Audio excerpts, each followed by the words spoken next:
বিয়ে ঠিক, মঞ্চ ঠিক, অতিথি আত্মীয়রা এসেছেন সঠিক সময়। জমে উঠেছে রিসেপশনের সব আয়োজন। মঞ্চে বড় টিভি স্ক্রিন, সামনে উৎসুক স্বজনদের ভিড়। ঠিক সময় শুরু হলো রীতি আচার অনুষ্ঠান, কিন্তু নেই শুধু বরকনে।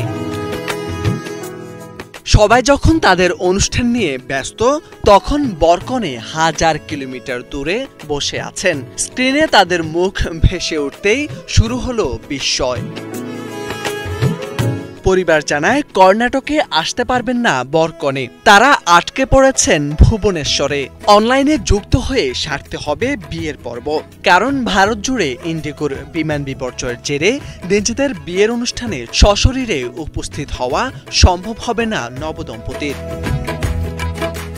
মেধা ক্ষীরসাগর ও সঙ্গম দাস দুজনেই সফটওয়্যার ইঞ্জিনিয়ার। কর্মসূত্রে বেঙ্গালুরুর বাসিন্দা তারা। 23 নভেম্বর ভুবনেশ্বরে বিয়ে সম্পূর্ণ হওয়ার পর 3 ডিসেম্বর কর্ণাটকে রিসেপশনের তারিখ ঠিক হয়েছিল। আগেভাগে ইন্ডিগোর ভুবনেশ্বরে বেঙ্গালুরু হুব্বালি ফ্লাইটের টিকিটও কেটে রেখেছিলেন তারা। কিন্তু 2 ডিসেম্বর বিমানবন্দরে গিয়ে শুরু হলো দুঃস্বপ্ন। একের পর এক ইন্ডিগো ফ্লাইট বাতিল হয়। তালিকায় ছিল তাদেরটিও। ঘন্টার পর ঘন্টা অপেক্ষা করেও বিমানের কোনো নিশ্চয়তা মেলেনি তাদের। নবদম্পতি ভেবেছিলেন পরের দিন 3 ডিসেম্বরও হয়তো উঠতে পারবেন, কিন্তু সেদিনও একই দৃশ্য। কর্ণাটকগামী ইন্ডিগোর বিমান বাতিল হয়।